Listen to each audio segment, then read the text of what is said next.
que está en el chat y mantener sus micrófonos apagados durante la charla. Si tienen alguna pregunta, pueden ir dejándolas en el chat para que sean leídas al final de las presentaciones. Para iniciar la charla voy a presentar a nuestros expositores. Vamos a comenzar con Natalia Borges, abogada y magíster en Derechos Humanos, actualmente docente de la Facultad de Derecho de la Universidad de las Américas e integrante de la Corporación Colectiva Justicia en Derechos Humanos y de la ONG Amaranto. También nos acompaña hoy día Rodrigo Castillo Jofré, abogado, estudiante del Magíster de Derecho Público de la Universidad de Concepción, integrante de Colectiva Justicia en Derechos Humanos. Hola a todos y todas. ¿Me escuchan bien? ¿Sí? Ya, súper. Bueno, como decía Javiera, yo soy Natalia y me acompaña igual mi colega Rodrigo hoy día. Nosotros somos de la Oficina Jurídica Colectiva Justicia en Derechos Humanos, que es una oficina en la cual nos dedicamos principalmente a la educación y promoción de los derechos humanos. Nos interesa bastante hablar de este tema. Yo me voy a referir en concreto a los estándares, al tema internacional de los derechos humanos respecto a las personas con discapacidad y a la Ley de Inclusión Social e Igualdad de Oportunidades, y Rodrigo se va a referir a, en específico a la Ley Antidiscriminación, como también a las personas en situación de discapacidad mental. Voy a compartir entonces ahora la presentación.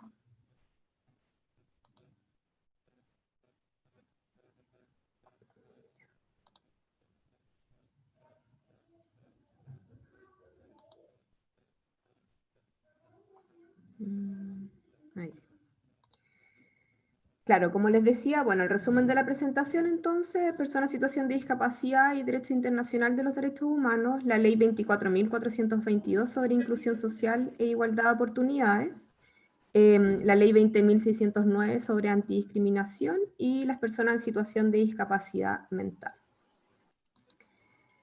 Bueno, primero que nada, es importante señalar más o menos para que tengan una idea de cuánto a nivel mundial es el porcentaje respecto a personas en situación de discapacidad. De acuerdo a cifras de la Organización Mundial de la Salud, aproximadamente el 10% de la población mundial tiene una discapacidad, lo que paradójicamente la convierte en la minoría más numerosa del mundo.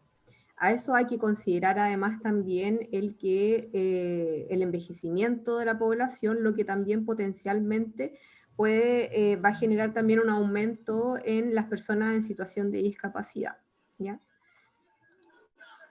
Veamos también a nivel nacional. ¿Hay alguien con el micrófono? Apaguen sus micrófonos, por favor. Gracias. Bueno, eso a nivel internacional. A nivel nacional también les puedo señalar algunas cifras, que son cifras entregadas por el Instituto Nacional de Derechos Humanos por uno de sus informes en que se refirió específicamente a las personas en situación de discapacidad. Y, por ejemplo, el 12,9% de chilenos y chilenas viven con discapacidad, ¿ya? Solo el 8,5% de ellos, ellas, tienen acceso efectivo a algún tipo de educación formal. Y ahí también vamos viendo entonces la falta de acceso efectivo a distintos derechos, en este caso la educación, lo cual también obviamente va a repercutir en el acceso efectivo a derechos como el derecho al trabajo. Entonces, por ello mismo, por ejemplo, la tasa de desempleo a nivel nacional que afecta a personas en situación de discapacidad bordea el 70%. Hay que considerar obviamente esta tasa de desempleo respecto al empleo formal, porque considerando el empleo informal, el empleo precarizado, existe también una mayor cantidad de personas en situación de discapacidad en ese ámbito, más que obviamente en el ámbito del empleo formal. Y además también habría que considerar respecto a las mujeres, la cual también existe, las mujeres en situación de discapacidad, respecto a las cuales también existe un impacto diferenciado en materia de desempleo, en la cual existe una mayor precarización. Incluso, bueno, respecto al empleo formal, de acuerdo a cifras también de la misma Dirección del Trabajo, si consideramos, por ejemplo, los hombres en situación de discapacidad que se encuentran contratados, por cada 10 hombres en un empleo formal, solo 5 mujeres en situación de discapacidad se encuentran en un empleo formal. Entonces ahí también se puede ver esa diferencia que incluso hay dentro de las mismas personas en situación de discapacidad.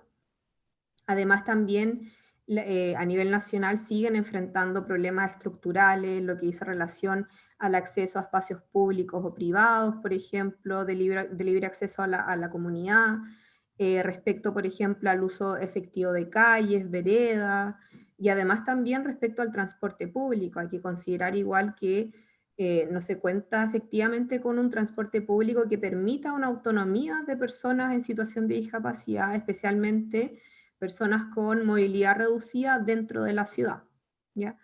Y bueno, lo que ya venía adelantando hace un rato, que existe entonces esta particular vulnerabilidad de las mujeres con discapacidad en Chile, porque dentro, claro, si consideramos, por ejemplo, hombres en situación de discapacidad y mujeres en situación de discapacidad, existe un impacto diferenciado respecto a esta. Por ejemplo, existe una mayor infantilización, sobre todo de mujeres en situación de discapacidad mental, por ejemplo, o también existen mayores índices de violencia respecto a mujeres con discapacidad. Siguen efectuándose, por ejemplo, algunas situaciones de, por ejemplo, las esterilizaciones forzosas, que debiesen estar prohibidas, siguen existiendo irregularidades al respecto, incluso organismos internacionales como el Comité sobre Derechos de Personas con Discapacidad ha señalado reiteradamente este aspecto. Y bueno, les voy a señalar más adelante que la misma ley 20.422 se refiere específicamente también a la especial vulnerabilidad de las mujeres con discapacidad.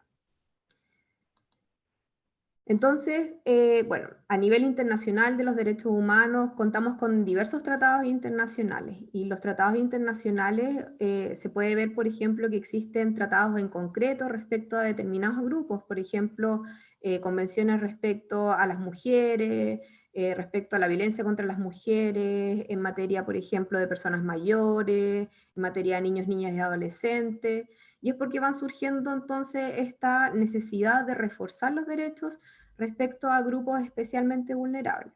Y eso es lo que ha ocurrido respecto a las personas en situación de discapacidad, porque lamentablemente todavía siguen siendo consideradas objetos de beneficencia más que titulares de derechos. Y no es que los tratados internacionales, en este caso la Convención sobre los Derechos de las Personas con Discapacidad, no es que venga a reconocer nuevos derechos, sino que viene a reforzar los derechos existentes y a señalar entonces que, a reforzar a enfatizar de que los estados tienen que cumplir en la práctica con el acceso efectivo a los diversos derechos humanos existentes, ¿ya? Entonces, bueno, este tratado, esta Convención sobre los Derechos de las Personas con Discapacidad, fue adoptado en el año 2006, aprobado por la Asamblea General de las Naciones Unidas, junto con el protocolo facultativo. Bueno, la Convención, por un lado, establece una serie de principios, además de derechos, en relación a las personas con discapacidad. No reconoce ningún derecho nuevo, pero se refiere, por ejemplo, al trato no discriminatorio e igualdad, al acceso a la justicia, que también es un gran tema en relación con las personas con discapacidad, la participación en la vida política y pública también, en materia de educación, de empleo, por ejemplo, en todos aquellos aspectos en los que las personas con discapacidad no existe un acceso efectivo a esos derechos, una mayor vulneración respecto a esos derechos. Y esta convención además cuenta con un protocolo facultativo que permite entonces que las personas con discapacidad, en caso en que se vulnere algún derecho contenido en esa convención, pueda recurrir a instancias internacionales, efectuar una especie de denuncia ante el Comité sobre Personas con Discapacidad, en caso que exista algún tipo de contravención por parte del Estado a esta convención. Chile ratificó tanto la convención como el protocolo, lo que significa entonces que el Estado de Chile tiene que cumplir con esta normativa contenida en la convención, con los principios contenidos en la misma. Y además también otro punto importante es que igual Rodrigo se va a referir nuevamente más adelante al mismo, que lo que viene a hacer esta convención también es a cambiar este paradigma respecto a las personas con discapacidad, porque existía este modelo anterior a la convención, que era este modelo asistencialista, rehabilitador, en el cual se consideraba a las personas con discapacidad como que ellas eran principalmente el foco de la discapacidad, y se trasladaba entonces principalmente a ellas la responsabilidad. En cambio, se pasa a través de la convención a este modelo social de derechos humanos en el cual el foco es respecto a la sociedad, qué es lo que hace la sociedad para poder entonces superar estas barreras que impiden una verdadera inclusión de las personas con discapacidad.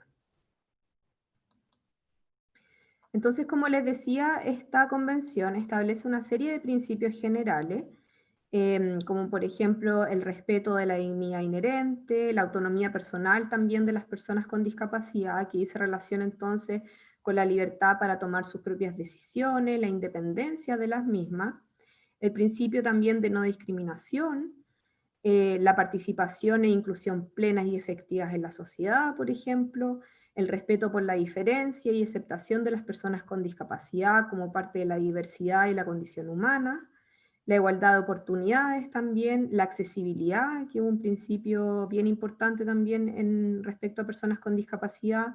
También se reconoce expresamente la igualdad entre el hombre y la mujer, y además también el respeto a la evolución de las facultades de los niños y las niñas con discapacidad y de su derecho a preservar su identidad.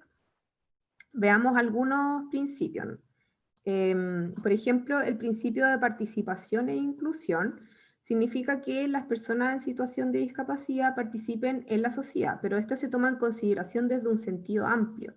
En la toma de decisiones en general, tanto desde un punto de vista social, pero también desde un punto de vista, por ejemplo, político.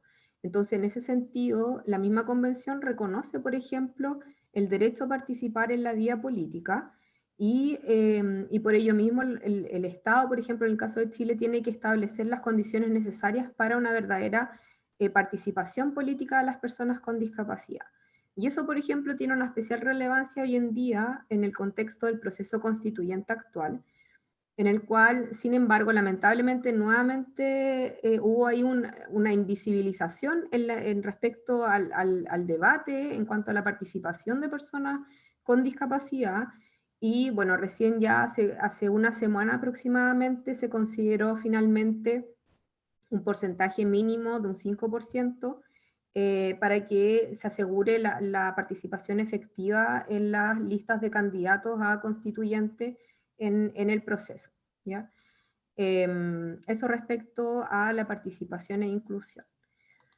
Otro principio, por ejemplo, que también es, como les decía, es muy importante, el principio de accesibilidad universal, que se encuentra señalado en el artículo 9 de la Convención, y se refiere básicamente a una igualdad en el acceso a instalaciones y servicios, pero no solo se refiere a una igualdad de acceso a espacios físicos, por ejemplo, un acceso físico, sino que también se refiere, y especialmente relevante hoy en día, al acceso a información, tecnología, también la vida económica y social. Y le digo especialmente relevante también el acceso a Internet, porque hoy en día es uno de los espacios donde uno obtiene mayormente información. Y si, por ejemplo, Internet no cuenta con una accesibilidad universal, estamos dejando de lado también a las personas con discapacidad de este espacio, y el poder también tener una participación efectiva en la sociedad. ¿Ya? Entonces también, si no se cumple con esta accesibilidad universal, también va a repercutir en un acceso efectivo a otros derechos. También, por ejemplo, hoy en día, con el contexto actual de la pandemia, es especialmente relevante esta accesibilidad universal, por ejemplo, respecto a estudiantes que estén en alguna situación de discapacidad, y se tiene que asegurar, por ejemplo, ahora que se están efectuando las clases online, que exista también una accesibilidad respecto a estudiantes en situación de discapacidad, porque ello también pudiese repercutir en ese caso, claro, en su derecho a la educación. Y muy relacionada con la accesibilidad universal está el tema de los ajustes razonables. Ahora, para que se hagan una idea más o menos. Cuando hablamos de accesibilidad universal, hablamos de parámetros mínimos que tienen que ser cumplidos y que son obligatorios, y hablamos en términos generales. Y cuando hablamos de ajustes razonables, los llevamos al caso en concreto, un caso específico y en concreto. Y este puede ir variando caso a caso, obviamente, porque las realidades pueden ser distintas de una persona en situación de discapacidad a otra. Entonces, ¿qué es lo que se entiende por estos ajustes razonables? La Convención sobre los Derechos de las Personas con Discapacidad señala que los ajustes razonables son aquellas modificaciones y adaptaciones necesarias y adecuadas que no impongan una carga desproporcionada o indebida cuando se requieran en un caso particular, para que de esta forma se pueda garantizar entonces a las personas con discapacidad el goce o ejercicio en igualdad de condiciones con las demás de todos los derechos humanos y libertades fundamentales. Entonces son aquellas modificaciones necesarias y adecuadas. Lo que se busca mediante los ajustes razonables es que, por ejemplo, algún lugar, por ejemplo, supongamos un espacio físico, claro, es accesible universalmente, pero puede ocurrir que que llegue, por ejemplo, una persona en situación de discapacidad que dicha accesibilidad universal no le sirve, no se adapta a su situación en concreto. Entonces, en ese caso, hablamos de ajustes razonables para evitar así una discriminación indirecta respecto a esa persona en concreto, la cual esta accesibilidad universal que se exige no satisface la situación en específica de esta persona. Entonces, bueno, igual el ajuste razonable, este concepto es bastante ambiguo porque tampoco existe un concepto en concreto de lo que se entiende por esta razonabilidad, ni por otro lado tampoco qué es lo que se entiende por carga desproporcionada, porque como les señalé en la misma definición, no puede imponer a la persona, por ejemplo, al dueño de algún edificio público, no le puede imponer, por ejemplo, una carga desproporcionada. ¿Pero qué se entiende por eso? Hay algunas legislaciones que dan la definición de lo que se entiende, pero en general, para poder entender eso, en qué caso estamos ante un ajuste razonable, habría que ver cada caso en concreto. Y eso le va a corresponder por lo general a los tribunales de justicia cuando le corresponda, por ejemplo, conocer algún caso en concreto en el cual en el cual se vea entonces esta situación, este problema de que quizás no haya existido algún ajuste razonable para algún caso en concreto. Y la carga desproporcionada también, por lo general, lo va determinando un juez o una jueza para cada caso en concreto. Pero, por ejemplo, el Comité sobre los Derechos de las Personas con Discapacidad ha señalado que una carga desproporcionada pudiese ser cuando, por ejemplo, significa una carga excesiva desde el punto de vista económico para quien tenga que efectuar estos ajustes razonables, o por ejemplo, también se debiese considerar de qué entidad es la que se trata, si tiene, por ejemplo, los medios económicos para poder efectuar los ajustes razonables en concreto. Y en definitiva, lo que el juez o jueza tendría que hacer, por ejemplo, es hacer una ponderación, es decir, equilibrar la situación específica, la necesidad en concreto que requiere la persona con discapacidad, y por otro lado, si eso es desproporcionado o no respecto a quien tiene la obligación de hacer estos ajustes razonables. ¿Ya? Yo igual acá les puse un caso en concreto que si bien no ocurrió en Chile, igual se puede entender más o menos para que entiendan mejor lo que son estos ajustes razonables. Y es el caso de Elvia, que es una niña mexicana. Ella padecía de hipocondroplasia, que básicamente es que las extremidades son desproporcionalmente más pequeñas respecto al dorso, y también genera otros síntomas, otras limitaciones también. Y bueno, ella iba al colegio obviamente, y el problema era que su sala de clases se encontraba en el segundo piso del colegio. Entonces, por ello mismo, ella tenía que hacer uso de escaleras porque el colegio tampoco contaba con ascensores para el caso en concreto de ella, que estaba en una situación de discapacidad. Entonces ella tenía que hacer diariamente uso de la escalera y solicitó que por favor se adaptara, entonces los papás solicitaron que se adaptara la sala de clase, quizá al primer nivel, para que no tuviera que subir la escalera. Sus peticiones fueron negadas y con el paso del tiempo le fue generando molestia, obviamente, en sus piernas. Lo que hacen los padres en ese caso es demandar a las autoridades educativas porque no habían adoptado, en este caso concreto, los ajustes razonables de infraestructura que atendieran entonces a su discapacidad física. Lo que hizo el juzgado finalmente, bueno, mientras se tramitaba la causa, lo que hizo el colegio fue finalmente adaptar la biblioteca que se encontraba en el primer piso, lo adaptó como una sala temporal para Elvia, pero el tribunal estimó que ello no era suficiente porque no se cumplía con las mismas condiciones que en la otra sala, incluso con la sala que estaba en el segundo piso a la que ella asistía. Entonces ahí no se estaba cumpliendo tampoco con estos ajustes razonables, ¿ya? Por tanto, el haberla bajado a la biblioteca no bastaba. Entonces, finalmente, lo que el juzgado hizo fue ordenar la modificación entonces de la infraestructura para que permitiera acá una verdadera inclusión respecto a Elvia y otros casos que pudiesen presentarse también. Y acá entonces es como se puede ver que se distingue claramente, que es lo que también ha señalado el Comité sobre los Derechos de las Personas con Discapacidad, entre la accesibilidad universal, que podría decirse que se trata de una obligación ex ante, es decir, que una obligación anterior que tiene que existir siempre, que una obligación mínima que tiene que estar, y los ajustes razonables que se le denomina una obligación ex nunc, es decir, que se considera en el caso en concreto, se considera al momento, por ejemplo, en que Elvia solicitó de que se efectuaran estos ajustes, estas modificaciones para su caso en concreto, ¿ya? Entonces, por eso yo les decía al principio, la accesibilidad universal es, por decirlo, el género y los ajustes razonables, la especie, es decir, se toma en consideración al momento en concreto respecto a alguna persona en la cual la accesibilidad universal no es suficiente para su situación de discapacidad.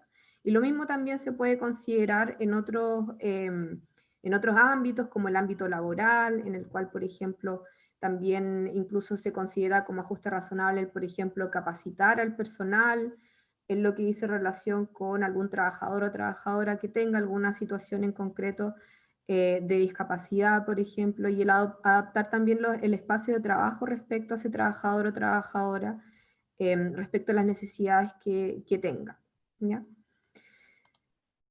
Y bueno, pasando a otro tema, eso ya entonces respecto a el derecho internacional de los derechos humanos, y pasando a nivel nacional, existe también esta ley que les mencionaba al principio, que es la ley 20.422 sobre igualdad de oportunidades e inclusión social, que es una ley que igual viene a recoger algunos de los mismos principios establecidos en esta convención internacional, ante obviamente un cumplimiento por parte del Estado de estas obligaciones que contrajo al firmar, al ratificar la Convención sobre los Derechos de las Personas con Discapacidad. Bueno, esta ley tiene por objetivo el asegurar el derecho a la igualdad de oportunidades de las personas en situación de discapacidad y establece entonces este deber estatal de poder promover y garantizar la igualdad de oportunidades respecto a las personas con discapacidad. Así, por ejemplo, establece una serie de medidas, como ya les señalaba, habla también de estos principios de la Convención, como la accesibilidad, los ajustes necesarios, en este caso los denomina así, y también se refiere a la prevención de conductas de acoso.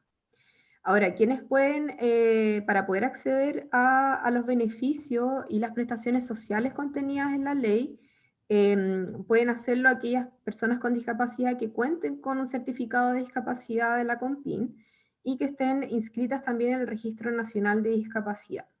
Y les señalaba también al principio que existe una mención especial respecto a grupos especialmente vulnerables, como las mujeres con discapacidad y también las personas con discapacidad mental. Por ejemplo, se refiere en concreto a derechos sexuales y reproductivos, por ejemplo, a la posibilidad de formar una familia también, esos aspectos que impactan diferenciadamente respecto a estos grupos especialmente vulnerables.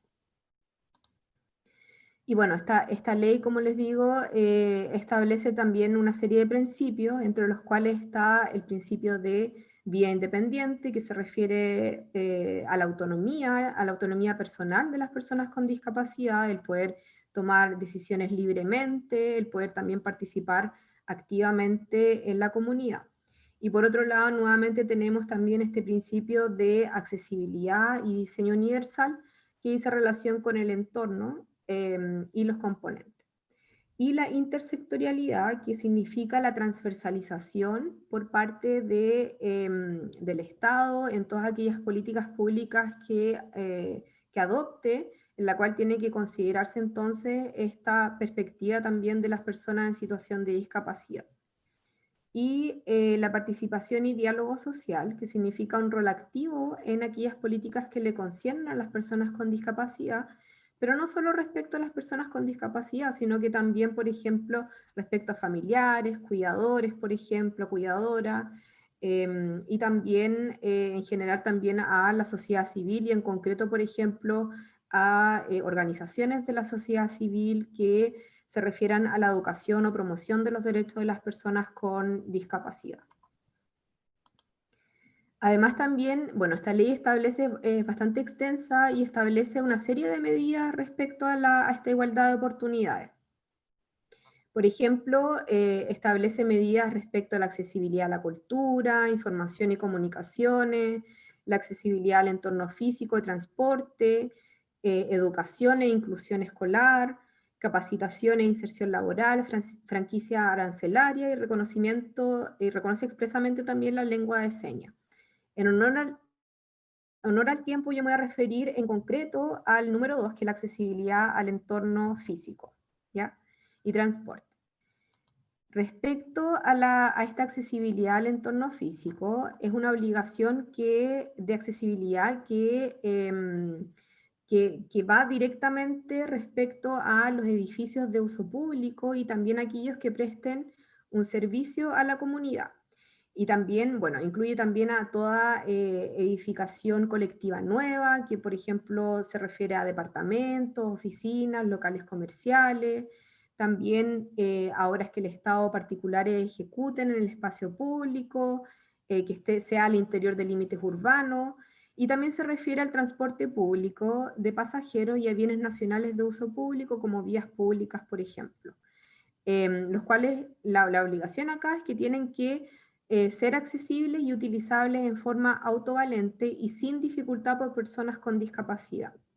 Ahora, antes, bueno, respecto a aquellos edificios públicos que sean anteriores a esta ley, siguen rigiendo por la ley 19.284, la cual, el artículo 21 de esta ley, el cual se refiere entonces también a la accesibilidad, pero en específico se refiere a personas con discapacidad que utilicen sillas de ruedas.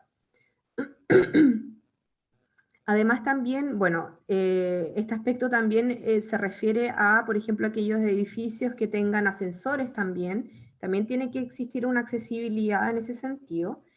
Y respecto a quienes tienen esta obligación, la obligación de esta medida de accesibilidad es respecto a los responsables de la construcción de los edificios y las obras señaladas, y también los responsables de los bienes nacionales de uso público. Y en este caso, bueno, es el Ministerio de Vivienda y Urbanismo el que establece entonces las normas a las que tienen que ajustarse estas nuevas obras y edificaciones, como también las condiciones para que se ajusten a estas exigencias de accesibilidad. Bueno, ahí señalada gradualmente porque esta ley fue dictada en el año 2010 y establecía una gradualidad en cuanto a cumplir con esta medida de accesibilidad, que era de 3 años respecto a los edificios de uso público y privado, y era de 8 años respecto al transporte público. Obviamente ya se cumplió con ese plazo. Igual en su momento se generó un tema ahí porque, por ejemplo, en el caso del metro en Santiago, una persona en situación de discapacidad, con una movilidad reducida, interpuso una demanda por la ley antidiscriminación en virtud de que no se contaba ahí con el ajuste razonable, no existían una accesibilidad efectiva en una estación en concreto. Y bueno, uno de los argumentos del metro se escudó principalmente en que no estaban dentro del plazo de esta ley, es decir, aún le faltaban algunos meses para que se cumpliera con esta exigencia de accesibilidad al entorno físico, pero la Corte Suprema señaló que en ese caso sería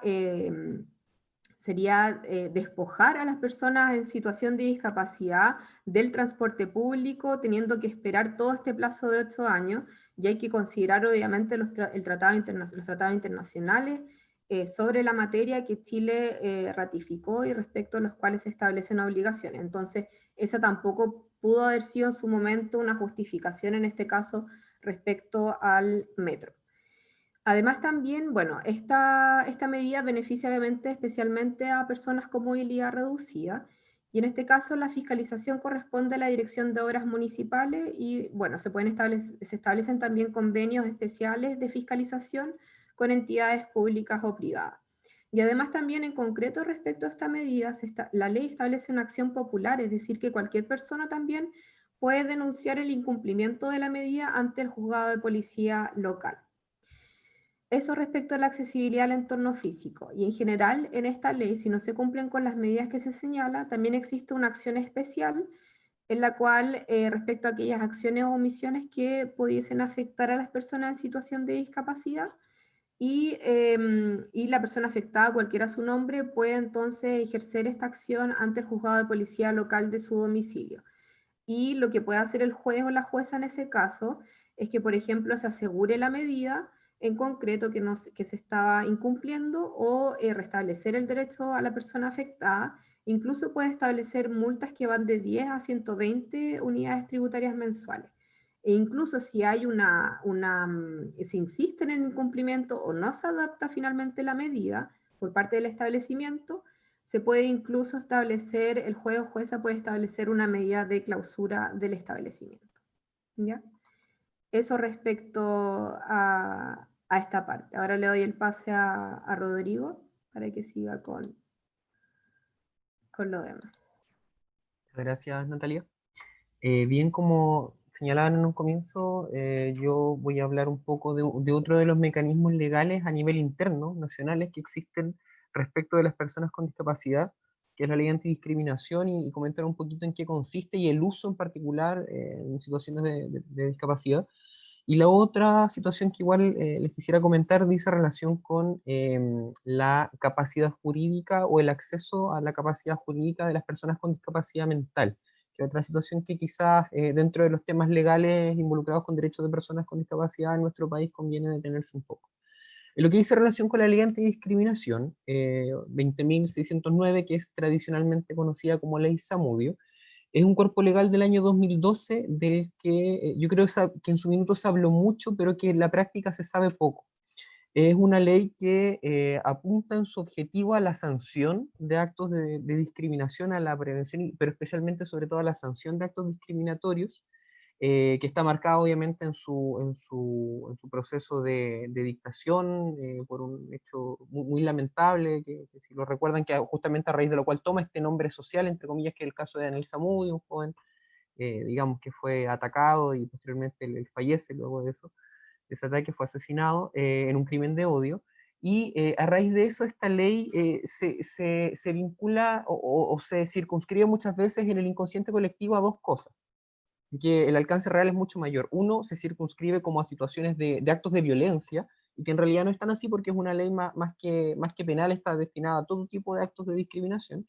Y por otro, es una norma que, si bien se vincula por el origen, digamos, de los hechos que detonaron, digamos, su final aprobación en este hecho del crimen de odio en contra de una persona de la comunidad LGTBI, es una ley que atiende a todo tipo de actos de discriminación, dentro de los cuales, como vamos a ver dentro de la definición de discriminación que incorpora la ley, incluye, por cierto, a personas con discapacidad dentro de muchos otros grupos. Ahí lo vamos a ver en un rato.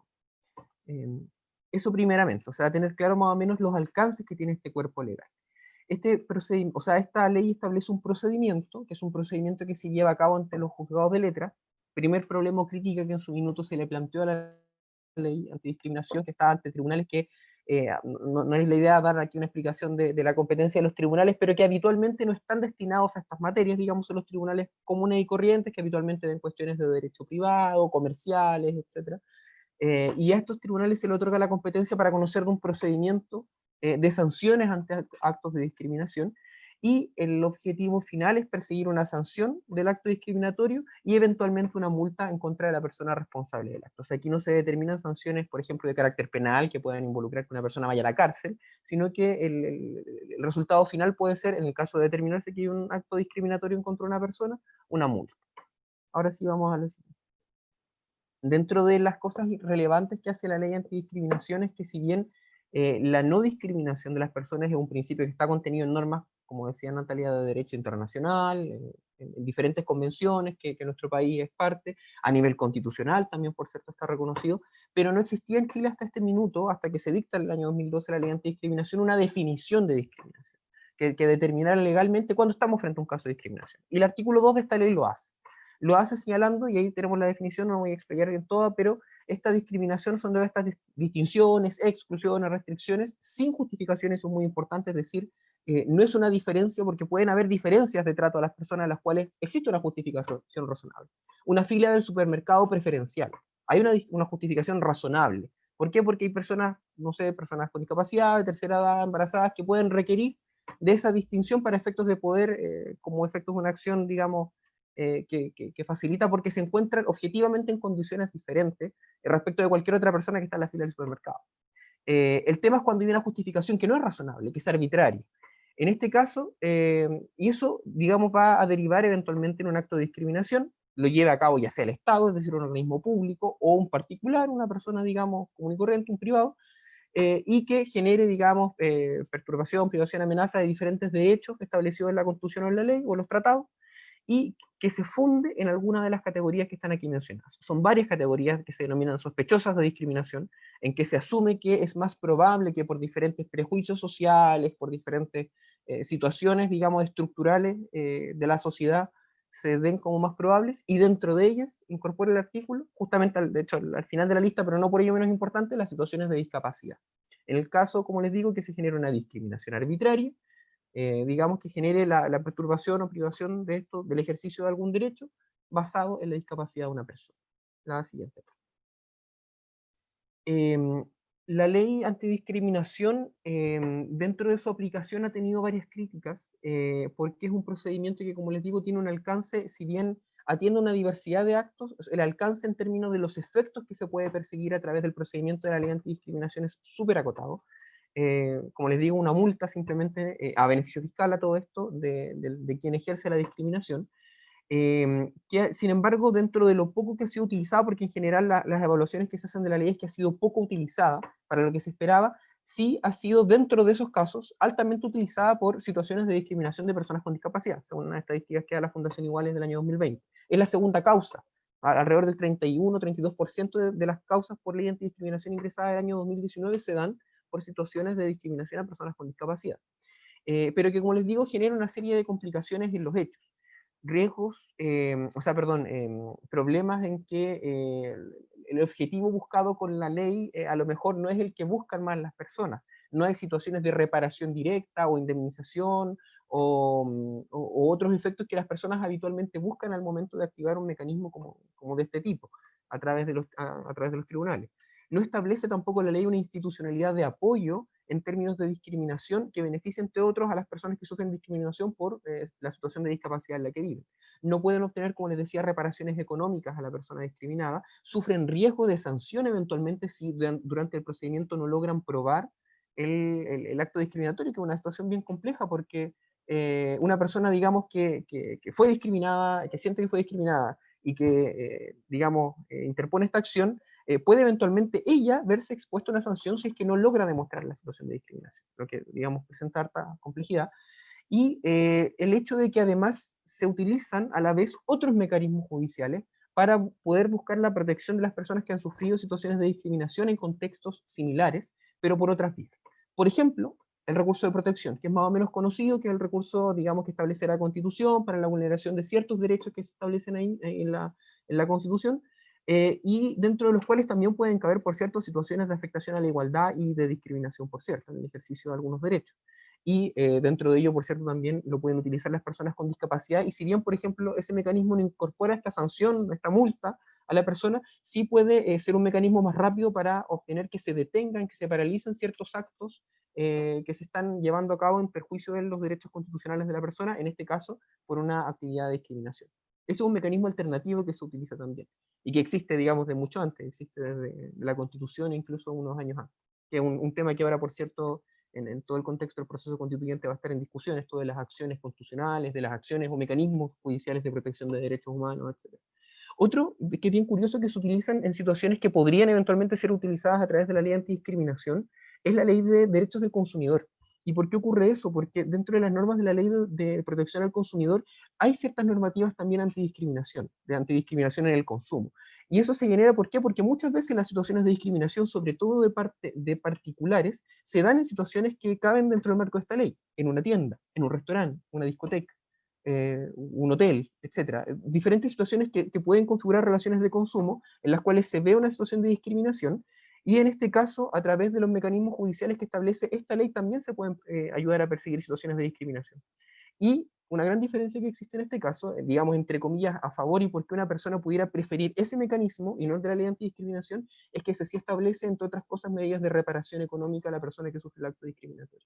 Y eso es interesante porque es un mecanismo que en su origen, digamos, no está en términos generales pensado para atender a situaciones de discriminación, ni particularmente a situaciones de discriminación a personas con discapacidad, sí puede ser en los hechos un mecanismo que pueda ser mirado de mejor manera, entre comillas, porque es un mecanismo relativamente simple ante los juzgados de policía local, no ante los juzgados de letras, sino ante los juzgados de policía local, que están en todas las comunas del país, y que además, como les digo, permite este mecanismo de reparación, pero que en su diseño estructural, y ese es el gran problema, no está pensado para atender este tipo de situaciones. Y ese es, digamos, parte del problema de cómo se van conjugando estos diferentes mecanismos judiciales para poder atacar o hacer frente, o que tienen las personas ante una situación de discriminación para ampararse, dentro de ellas las personas con discapacidad. La siguiente, por favor.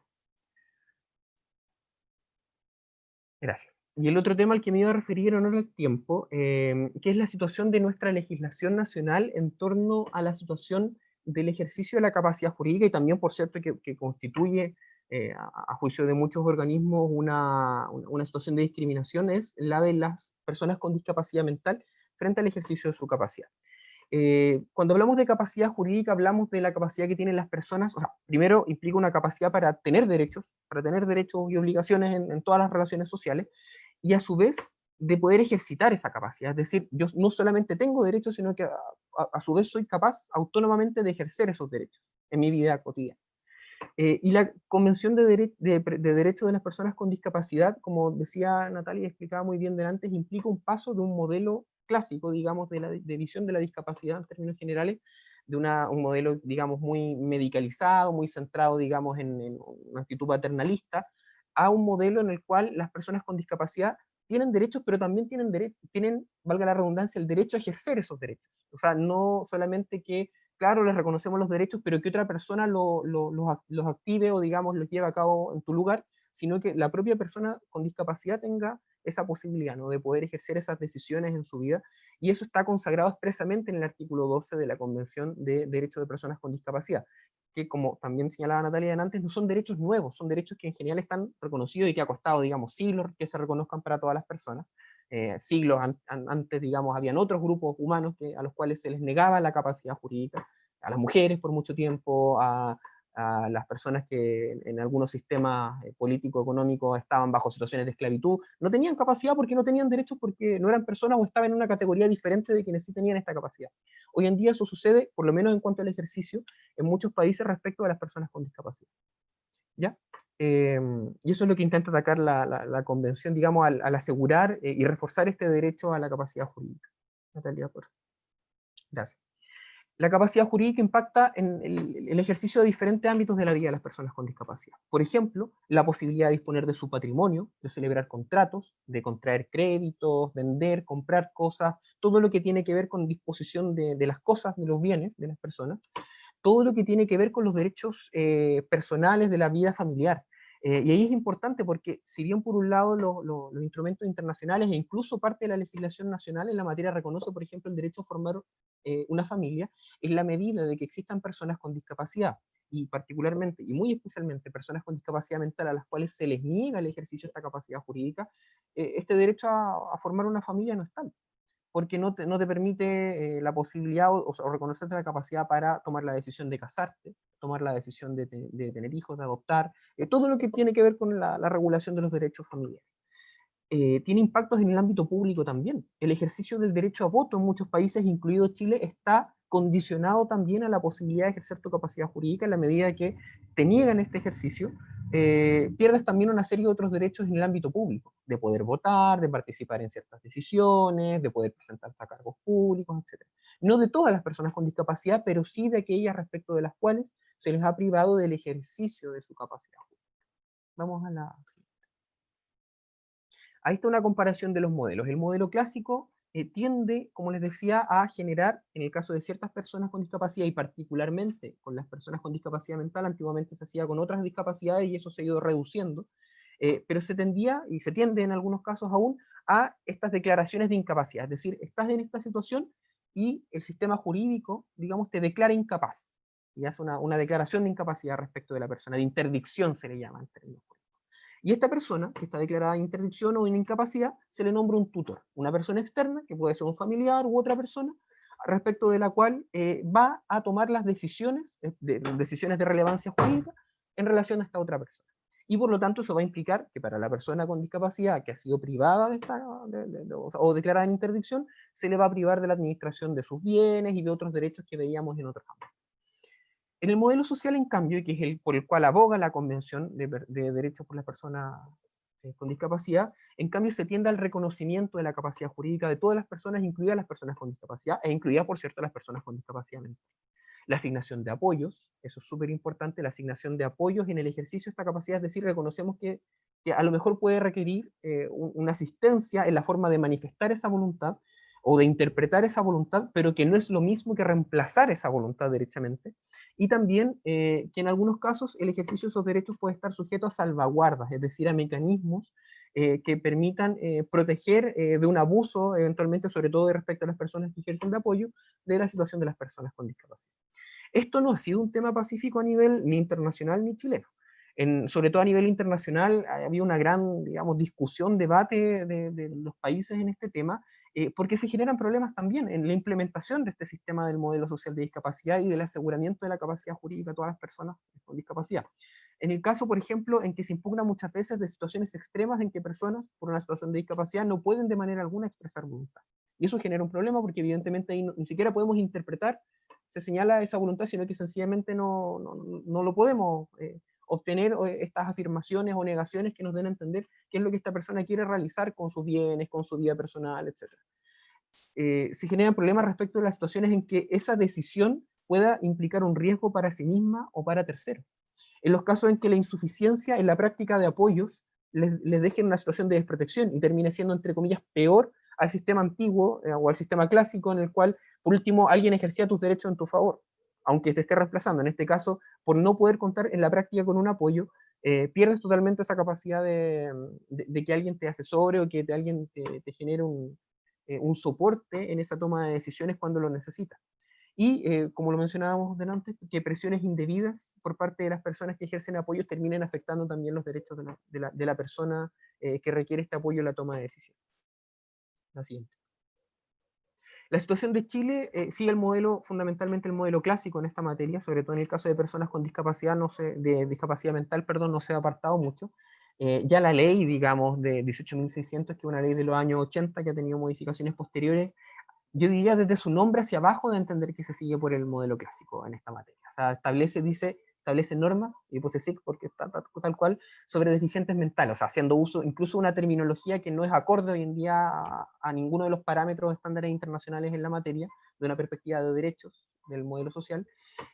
Así también algunas normas de cuerpos legales mucho más antiguos. El Código Civil establece uno de los principales mecanismos para declarar en interdicción, es decir, de privar de su capacidad a una persona con discapacidad mental, y comparte este procedimiento con otro, que es un procedimiento entre comillas más nuevo, pero no por ello menos vulneratorio de derechos de las personas con discapacidad mental, que es un procedimiento semi-administrativo, semi-judicial, que se hace actualmente a través de la COMPIN, en el cual se obtiene la declaración de discapacidad mental de una persona, y con eso las personas, digamos, se inscriben, quien lo tiene a su cuidado, entre comillas, bajo el paradigma del modelo clásico, por supuesto, como su tutor, y puede, bajo un procedimiento más rápido, obtener finalmente la declaración de incapacidad e interdicción de la persona con discapacidad. Modelo que, por cierto, de procedimientos que han sido profundamente criticados por los organismos internacionales en esta materia, particularmente por el Comité de Derechos de Personas con Discapacidad, que es el que está encargado del seguimiento de la convención. Otras normas en la materia que también generan vulneraciones, la Constitución misma, en la medida que priva de la ciudadanía y del ejercicio de los derechos políticos a las personas con discapacidad mental declaradas en interdicción, normas del Código Penal, lo mismo, del Código de Procedimiento Civil. En el fondo, esto es para entender que todo el entramado de normas y de instituciones del derecho que establecen estas situaciones de incapacidad de las personas con discapacidad mental, es una cuestión que lleva siglos en nuestro país y que ha sido muy difícil, a diferencia de otros países latinoamericanos, como Costa Rica, Argentina, Perú, Colombia, que han impulsado procedimientos de reforma, que están, digamos, en fases de ver cómo han ido resultando, de cómo van avanzando. Aquí ni siquiera eso, o sea, ni siquiera el inicio de ese proceso de reforma en esta materia hemos iniciado, y eso nos tiene en esta materia a nivel latinoamericano, yo diría, entre los países que están más atrás en el aseguramiento efectivo del ejercicio de sus derechos a las personas con discapacidad mental, en cuanto a su legislación nacional. Eso. Creo que será lo último, ¿no? Esa era la última. Sí, eso. Muchísimas gracias, y obviamente si tienen alguna duda o comentario según la disposición de la actividad, ahora lo pueden hacer, no sé, por el chat o en la palabra. Ahí dejamos a los moderadores que estén a cargo de eso. Sí. Bueno, como bien dice Rodrigo, ahora pasamos a una ronda de preguntas. Le pedimos que puedan encender su micrófono o bien dejar su pregunta en el chat para que puedan contestarle a nuestros expositores. Bueno, aquí hay un que de Jaira Fernández Bravo, que dice: la ley de antidiscriminación considera los dichos o comentarios de odio como actos discriminatorios. Lo pregunto porque pasa mucho y suele disfrazarse de opinión. Y si es así, ¿qué características debe presentar esta situación para ser considerada como discriminación?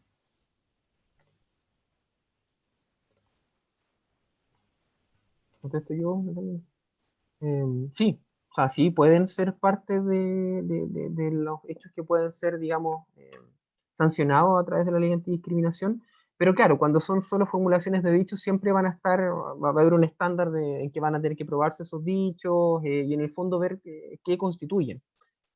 Muchas veces, claro, se generan más problemas ahí en términos de demostrar que efectivamente existió el acto de discriminación que hechos, entre comillas, materiales, o sea, un despido o un hecho, digamos, muy como concreto, pero en el caso de los dichos efectivamente pueden llegar a configurarse como materia de la ley antidiscriminación, con todos los problemas que la ley en su conjunto tiene y presentábamos delante. Pero sí, ya han habido casos de sanción por dichos de discriminación. Desconozco específicamente en el caso de personas con discapacidad, pero sí en términos generales como sanciones mediante ley antidiscriminación por dichos discriminatorios, por supuesto.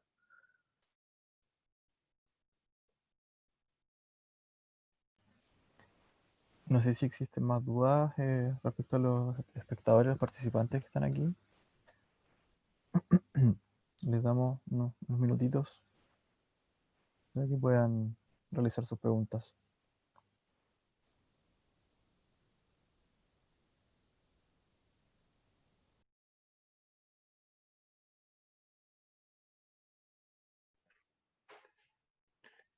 Hola, ¿se pueden hacer preguntas? Sí, adelante, por favor. Hola, bueno, Natalia, Rodrigo, primero que todo, muchas gracias por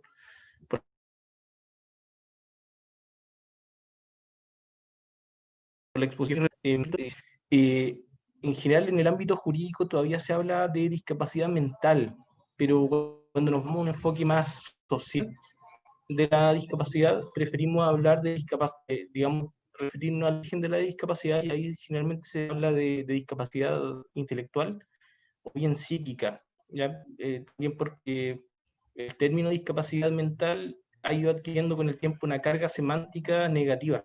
Entonces, digamos, el lenguaje también trata de construir realidades. Con respecto a... ¿Me escuchan? No sé si soy yo, pero escucho súper cortado. Entendí Sí, se como escucha, la mitad. claro, se escucha Entendí cortado. algo del problema de la carga. Que ahí tengo una Sí, respuesta para eso también, pero escucho súper mal. Entonces, sí. si después de tu Y pregunta ahora, la puedes cambiando redactar un poquito por el chat, lo agradecería mucho porque no se entiende mucho. perfecto, lo hago por el chat.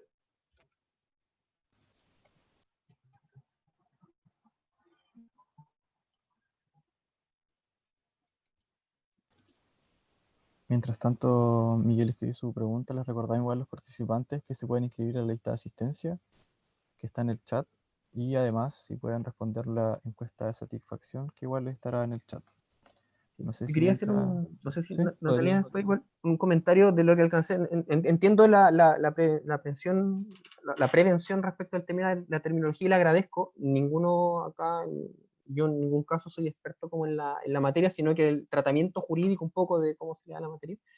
Y, pero recalcar en todo caso que en términos jurídicos y que sobre todo en el caso de Chile, la situación como de la terminología está incluso más atrasada que eso. O sea, eso es lo que se ocupa en el ámbito internacional, entendiendo que hay muchas situaciones más específicas, hasta donde sé que se habla de, como dices, discapacidad intelectual, están los casos de problemas psicosociales, en cómo se van configurando diferentes situaciones en las cuales es mucho más difícil como decir o categorizar dentro de un solo grupo a una serie de situaciones que sustancialmente son diversas, digamos. Y eso, digamos, muy incipientemente ha tenido como recepción en el ámbito internacional y en el ámbito nacional nada. O sea, si leyeras los términos en los cuales la ley civil, por ejemplo, en Chile se refiere a las personas con discapacidad mental o psicosocial o como, digamos, sea lo más correcto denominarlo, es terrible. O sea, son términos peyorativos, o sea, derechamente porque son terminología del siglo XIX prácticamente. Entonces es importante remarcar eso por el hecho de que la normativa nuestra en esto, insisto, o sea, esa terminología que tú me dices, digamos, lo agradezco y está muy bien, que ya está atrasada, digamos, respecto de cómo hoy día se utilizan las denominaciones, ni siquiera para ese estándar estamos.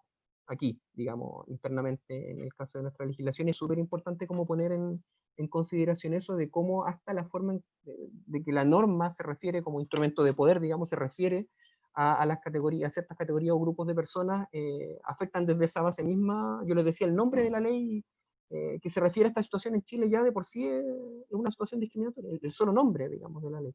Y muchas otras terminologías, como les digo, aún peores que utiliza la legislación por lo desactualizada que está en esto.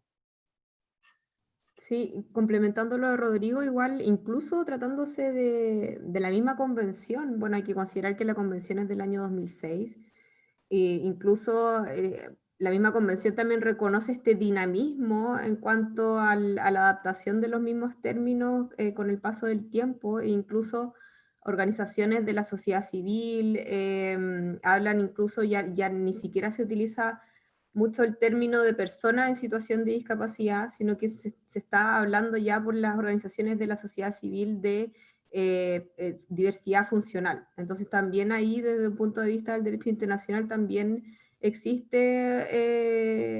tienen que hacerse también ciertas modificaciones. Bueno, y en ese caso lo que se hace es que también a través de este mismo comité, por ejemplo, las recomendaciones que el mismo comité hace también va adaptando las definiciones al contexto actual, a las realidades actuales. Entonces ahí también hay que considerar que tampoco es que tengamos también una terminología perfecta respecto a las convenciones.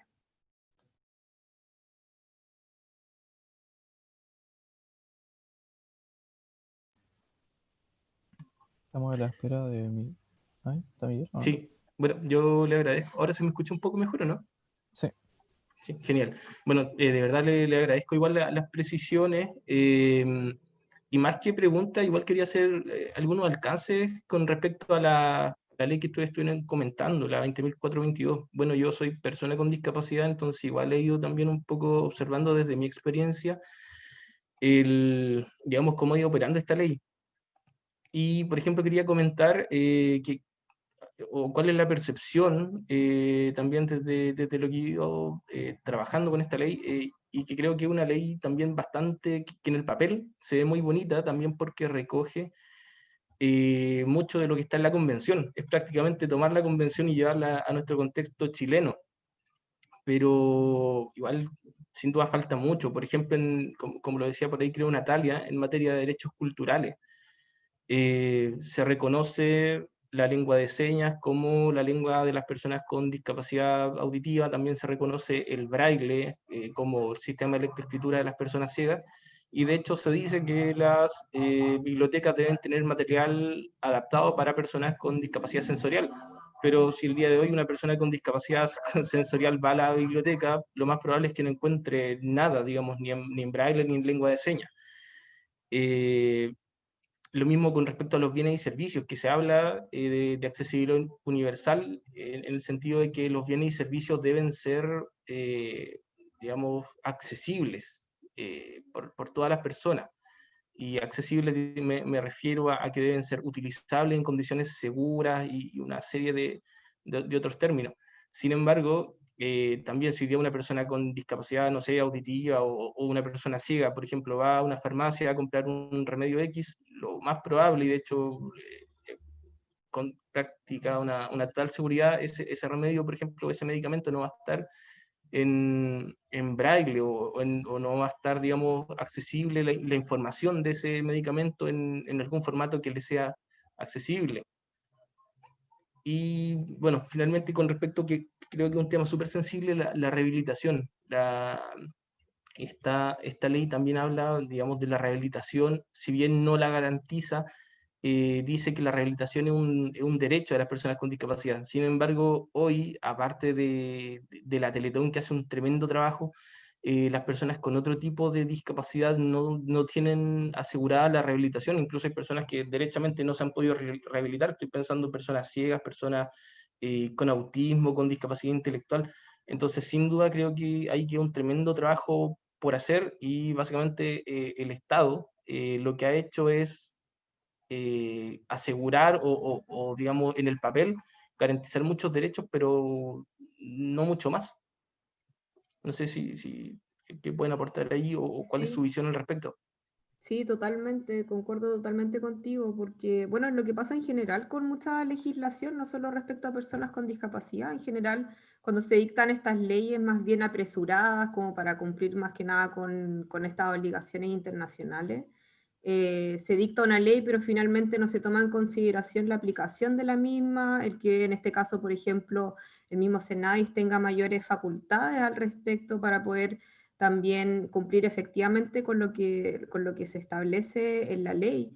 Entonces al final quedan como letra muerta porque no se establecen en concreto las medidas, y de hecho, bueno, esta ley es del año 2010 y en el último, el Comité sobre Derechos de Personas con Discapacidad lo que hace estas evaluaciones periódicas que se le denominan a los estados en cuanto a si están cumpliendo o no con la convención.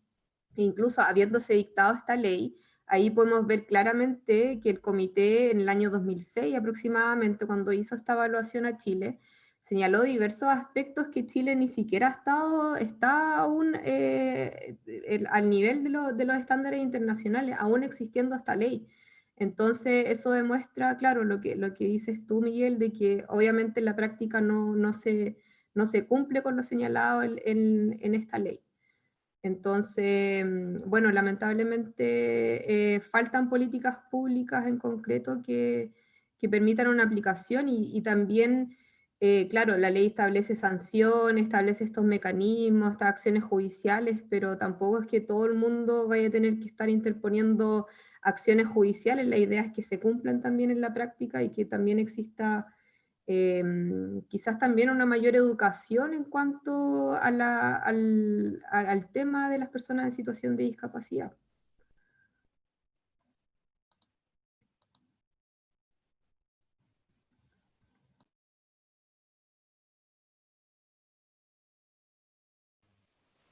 Ahí sí. No sé si alguien más quiere agregar algo, realizar otra pregunta.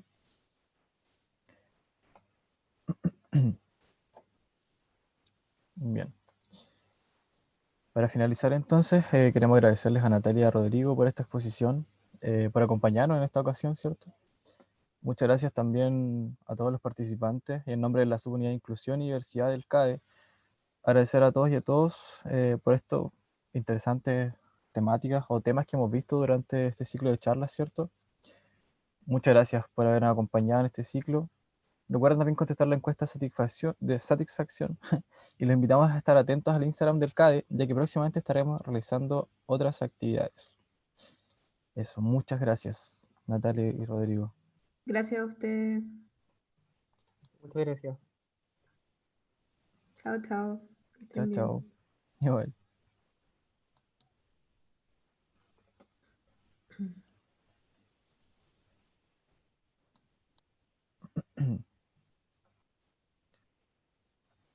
Voy a cortar la grabación.